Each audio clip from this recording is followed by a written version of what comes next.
मैं चंदन सिंह तोमर आज से आप लोगों के लिए केमिस्ट्री में हर चैप्टर का जो क्लास 12 का बोर्ड एग्जाम होने वाला है फरवरी में, उसका हर चैप्टर का शॉर्ट नोट्स लाऊंगा, जिसके शॉर्ट नोट्स करने से आपका 2 मार्क्स और 1 मार्क्स का क्वेश्चन 100% है कि बिहार बोर्ड और यूपी बोर्ड और साथ साथ सीबीएसई बोर्ड के भी अगर आप स्टूडेंट हैं तो आपका सिक्योर हो ही जाएगा। ठोस अवस्था का मैं 2 वीडियो लाऊंगा, जिसमें आगे ठोस में दोष के लिए और एक वीडियो आज फर्स्ट लाया हूँ। देखिए सॉलिड स्टेट जिसको बोला जाता है ठोस अवस्था, तो इसके बारे में मैं पूरा आपको डीप में नहीं पढ़ाऊंगा, क्योंकि डीप में ऑफलाइन में पढ़ा चुका हूँ, ऑनलाइन में जनवरी से नया सेशन से स्टार्ट करूंगा।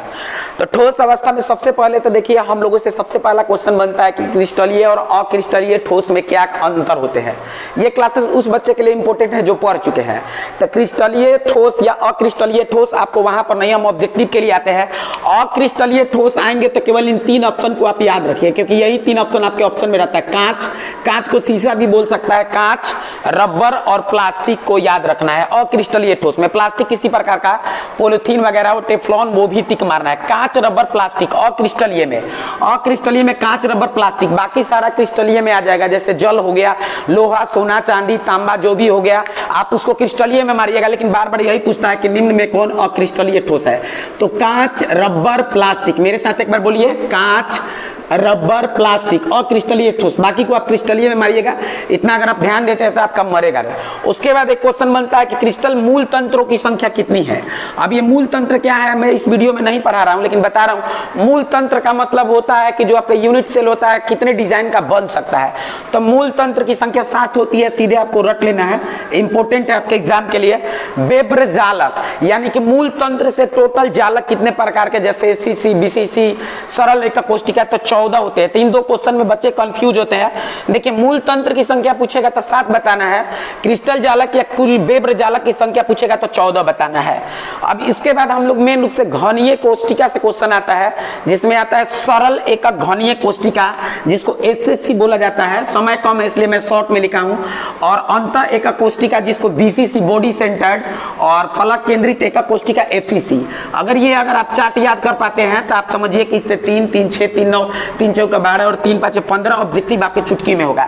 जैसे एसीसी में जेड, जेड का मतलब होता है परमाणुओं की संख्या। तो एसीसी में कुल घटक कण की संख्या परमाणु 1 होता है, जबकि बीसीसी में परमाणुओं की संख्या 2 होता है और एफसीसी में 4 होता है। तो ये आपको याद रखना है, एसीसी में 1, बीसीसी में 2 और एफसीसी में 4। अगर पढ़ गए तो रिवाइज कर लीजिएगा। रिलेशन होता है उनके किनारों की लंबाई और त्रिज्या के बीच में जो संबंध होता है, जैसे इस प्रकार से रिलेशन होता है। तो इस रिलेशन को दिमाग में रखना है। एसीसी में a बराबर 2r होता है, जबकि वही बीसीसी में a बराबर 4/√3r होता है, और आपका एफसीसी में a बराबर 2√2r होता है। तो याद रखना है a बराबर 2r एसीसी, बीसीसी a बराबर 4/√3r और एफसीसी a बराबर 2√2r। कोऑर्डिनेशन नंबर यानी कि उप संयोजन संख्या जरूर पूछा जाता है कि संकुलन क्षमता क्या होता है।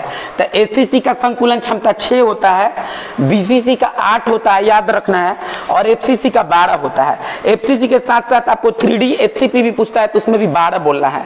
इसी तरीके से पैकिंग इफिशियंसी या पैकिंग परसेंटेज, तो एसीसी में सबसे कम, देखिए यहाँ पर एसीसी में परमाणु 1 है तो इसका 52% कम, इससे थोड़ा ज्यादा आपको बीसीसी में याद रखना है 68% और एफसीसी में याद रखना है 74%। और इसी को 100 में से माइनस करिएगा तब का रिक्तियां आ जाएगा, वॉइड्स आ जाएगा, जिसको हम लोग खाली। चलिए वॉइड्स हम बता रहे थे। तो वॉइड्स जो होता है आप लोग का एसीसी में 52 में से 100 घटा लिए 48%, और ये केवल याद है 68 में से 100 घटा लीजिए 32%, और 74 में से घटा लीजिए 26%। तो वॉइड्स भी जरूर याद रखिए, ये 15 ऑब्जेक्टिव इंपॉर्टेंट है। इसके बाद आता है रिक्तियां। तो रिक्तियां 2 प्रकार की होती है, चतुष्फलकीय रिक्तियां, अष्टफलकीय रिक्तियां। तो मैं डीप में अभी नहीं पढ़ा रहा हूं। 4 गोलों के बीच जो रिक्त स्थान होता है आप शॉर्टकट में लिख दीजिएगा, परीक्षा में उसको बोलते हैं चतुष्फलकीय रिक्तियां, इस प्रकार का होता है। और इसी पर 3 और गोला अगर ऊपर से रख दिया जाए तो उसको बोलते हैं अष्ट। अष्ट का मतलब यहाँ पे 8 नहीं बल्कि 6 है।